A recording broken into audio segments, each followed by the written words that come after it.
Hello, world. Patricia O'Connor and Frida Reba. There she is. No, she's looking away. Hey, look here. There you go. Frida, Reba, Darcy here. It is our Saturday night, and we are at Frida's place, and I am fumbling to find frame. There we go. That could be, we could call that frame. And what we see before us is one of the first Ponderosas I got. Whenever I bought a Ponderosa, I bought a Ponderosa a couple of years ago, and it was rather large, and it had a shipping snafu that in the end was one of three things that I think in the end killed it. But because I was having a large tree shipped, and because they had some smaller trees that were also nice to look at, I quickly figured out that we could probably stuff a smaller tree in that big box somewhere. And this guy here, whose name is Hoss. Now, here's my hand for scale. Hoss is the Shohin. At this level, it is not 6 inches high. It's probably 5 inches high. Wait a minute. Here's a tape measure. We don't have to guess. We can actually measure. What'd I say? 5.5 inches high to here from the lip of the pot. So it's also a Yamadori, and it was Literati style. It was straight up, and we can see down here that it seems to get skinny, or we would assume that it goes below the. It doesn't. It gets skinny there. When it was straight up, it had inverse taper right here, and that inverse taper totally made sense to me, and I could see where it came from once I changed the angle and brought the tree like that. That makes it more of a windswept design tree. I think it improved and enhanced the looks of this tree quite a bit. Also, when I got the tree, it was in a pot that was probably half that size. I did a repot here last spring, and so compared to what it had been in, and in that smaller pot, well, it was kind of a balance. One, Ponderosas require less water than Japanese black pines. At the time when I got this, I was trying desperately not to overwater my Japanese black pines, but was still doing it somewhat. And I got one of these, got two of these, having already been warned that they will take less water than the thing that I was already overwatering. So it was like, not in the back of my mind, it was in the forefront, like a frontal lobotomy, that I needed to get a handle on that. Now, what made things more complicated was my large Ponderosa needed to be watered like a Ponderosa. I needed to read its soil and make decisions on the daily as to where we stood. The Shohin was in a tiny pot, and the part where it was a Shohin in a tiny pot overrode the part where it was a Ponderosa that takes less water. It pretty much needed water every single day, and that made it easy.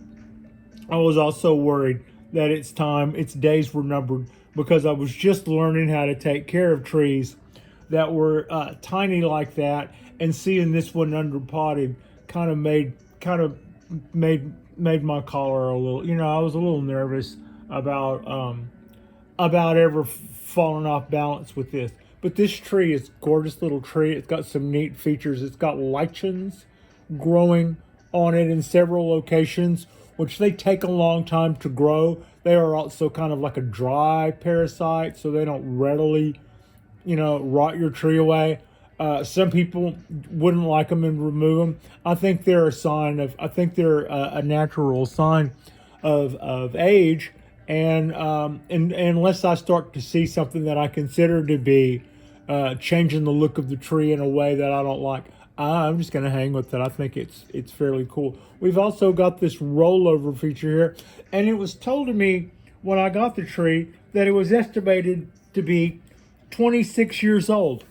Well, it was a wild tree. I mean, it was collected in the wild. How would we know it's 26 years old? That sounds kind of specific, doesn't it?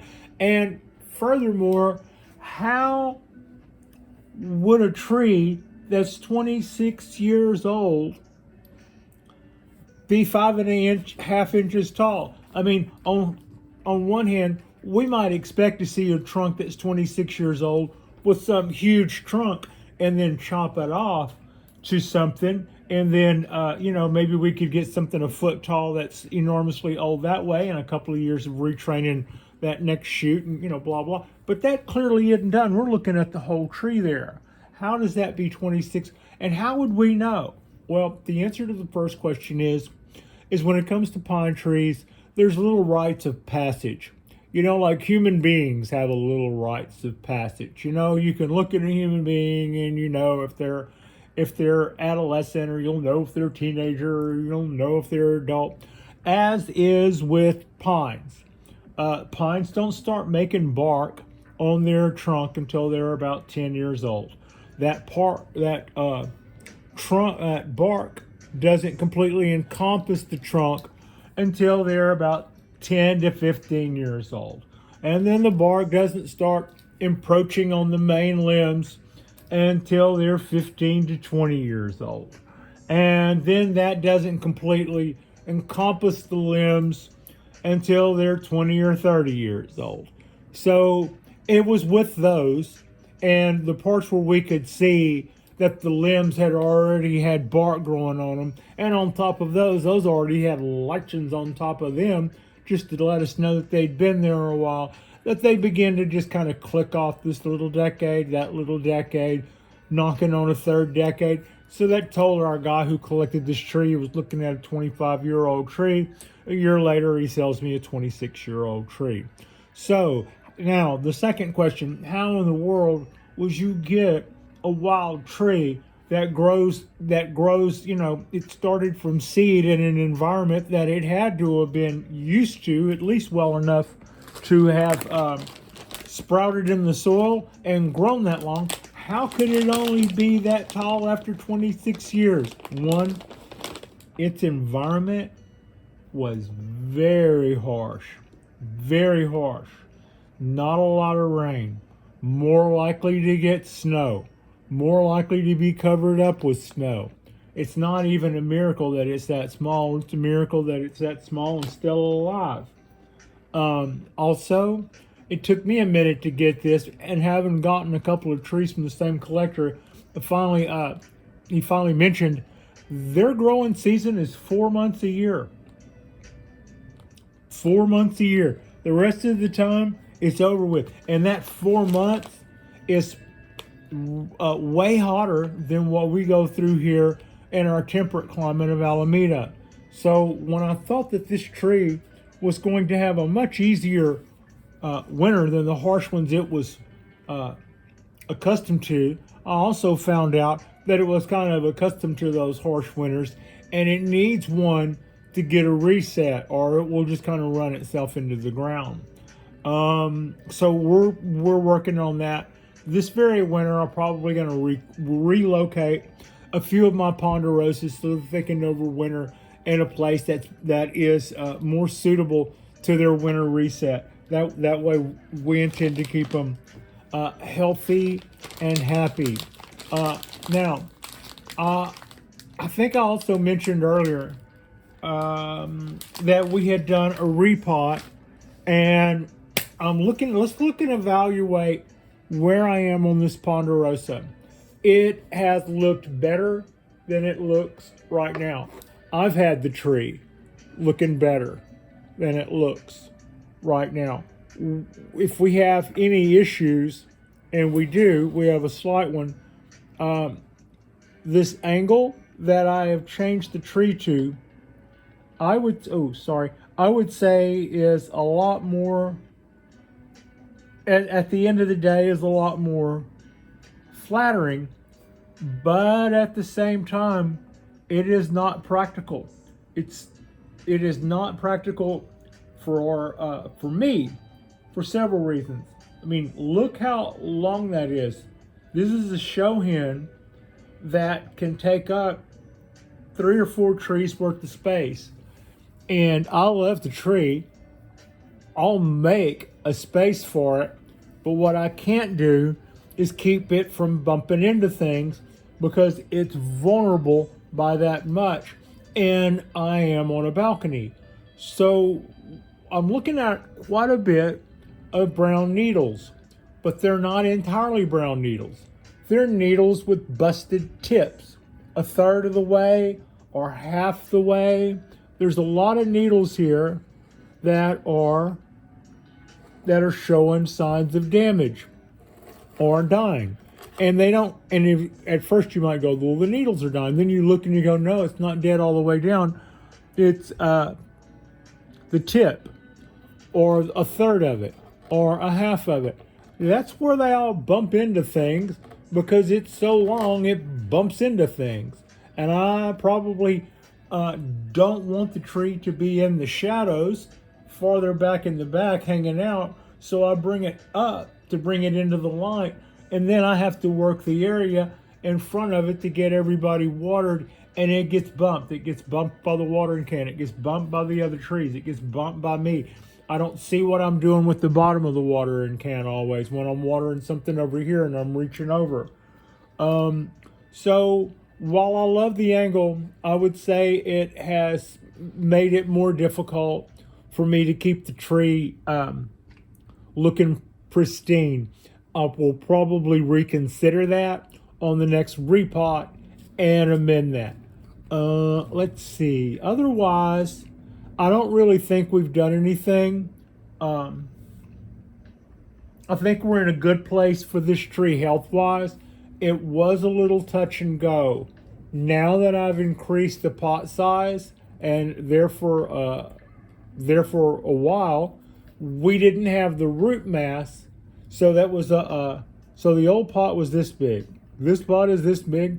Actually, the old pot was probably as long as this one is wide. So the whole thing was in one of those before, and now it's in this. And what that also means is that there was a lot of empty space where the roots hadn't filled up yet.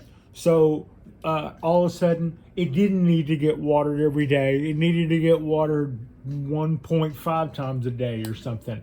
And so it made it a little bit harder for me to regain the balance. And I didn't really think of that going in. I didn't really catch on to that. It took me a minute to realize. At first, I just thought the tree was being slow from having been repotted. I thought, maybe it's sleeping. Maybe it's, it's going to pick back up in a minute. But it took it a minute. I had to realize that I was overwatering it. And then once I thought about it, I went, yeah, it doesn't have the root mass because that's a pot that is 2/3 larger than the one it just came out of. So of course we have room to grow, and until it fills that up, we're not going to have the water uptake we had earlier. This is also a Ponderosa. Their needles are what's called low water mobility. It gets very little water in its natural environment. It's more like I said, it's more likely to get snow than a good rain. So it will close off its pores and actually hang on to its water. Whereas the Japanese black pine, the membrane of those needles is much finer, it's much thinner, and water turns to oxygen more readily and passes through this membrane. It is a high water mobility. So you can water a Japanese black pine a little bit more than you water a Ponderosa. Ponderosa, whenever you water it, it's going to try to hang on to all that water. It's going to close off its needles, and they're just going to be sit there, little water balloons holding that water. And you may check the roots and they're still wet, and the next day you check the roots and they're still wet. But they are also woody roots, and if you continue to keep them wet, they will rot. So you need to let them dry out in between waterings. So that is a little I wanted to do this past year with Hoss. We did a repot and we did an angle change. Because we were up potting it, I didn't do a whole lot of cutback on the roots. I doubt if I don't think I did much cutback on the roots at all because I think it started off pretty much under potted. So I was kind of like, let's start from here and expand out. The needles are fairly small. This, if we look at the smaller needles on here, these are older. These are older needles. These are older. These are older needles. That's what we can expect in between now and then, since I've up potted the tree, and now that we are feeding it on biogold, I would expect our needle length to start getting long again, and we're gonna basically allow that to go ahead and do that, and we'll get it back on the other side. And on the other side is a couple of years from now, after it's made a jillion needles, and then it'll decide, given this pot size, that it can no longer maintain a long needle length, and they'll start getting smaller again. We can look back at my third year needles and see what small was, and I partially did that, and we can do that again. I know how to do that. This is some of my work. What is not as good is how beat up the needles look now from it trying to take its place on an overcrowded little Shohin shelf with it hanging out, taking up 4 or 5 trees worth of space. That's not a reflection of it. I'm not saying the tree's being hoggish. I'm saying I probably should not have wired it in or changed the angle to a windswept design when I don't really have all that room to give up. I like the looks of it better, but given my space, I can't say it's not practical enough, because it's just clearly not. And me just saying that I'll make allocations for it, whereas I definitely feel that in my heart and soul. I'll give it all the space it wants. In the end, it's not happening on the day-to-day. It's getting bumped into stuff, and so I have to start being more careful with it. So think about your styling choices and what they might actually mean for you. If you have your trees and they're all on their individual monkey poles, then yeah, you can let that cascade hang all the way down, or you can let that windswept or that windsock shaped tree take up all that space and just bathe and then rejoice in its grandeur. But if you are doing a bonsai balcony or a terrace or your fire escape or something like that, you may want to balance what you think is coolest versus what you're going to get away with. So it was just a few thoughts on there. I was looking at the tree. I'm not really crazy about the way my canopy looks right now, and that's I was like, egad, what do I need to do? And then I started looking at it on a needle by needle basis, and what I concluded was I need to put this tree in a safer place where I won't be bumping into it with stuff, or it won't be bumping into other stuff that I'm watering.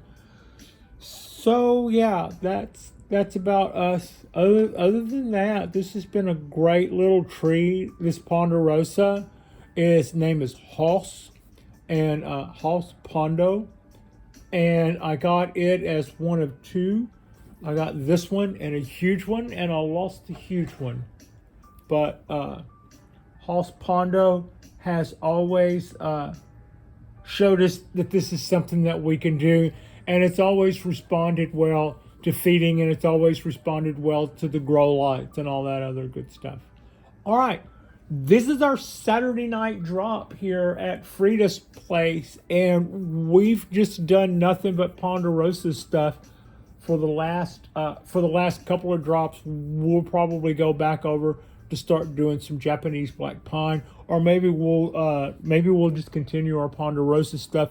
And on Sunday's show, maybe we will put some wire to one of our. We have like 5 little Ponderosas left to throw wire to, and I'll look forward to that. And yeah, thank you so much for watching. I appreciate you, and Frida appreciates you.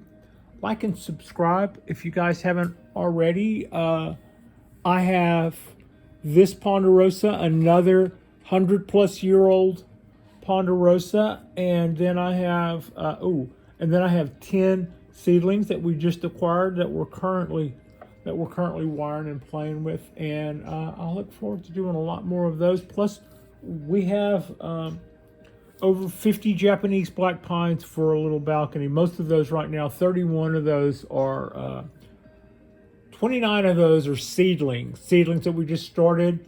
Another 20 of those are ones that we bought in batches of 10 and threw some more on. So we've got projects coming out of our ears, plus our oaks, plus our maples, and yeah, we've got lots to do. And thank you so much for watching.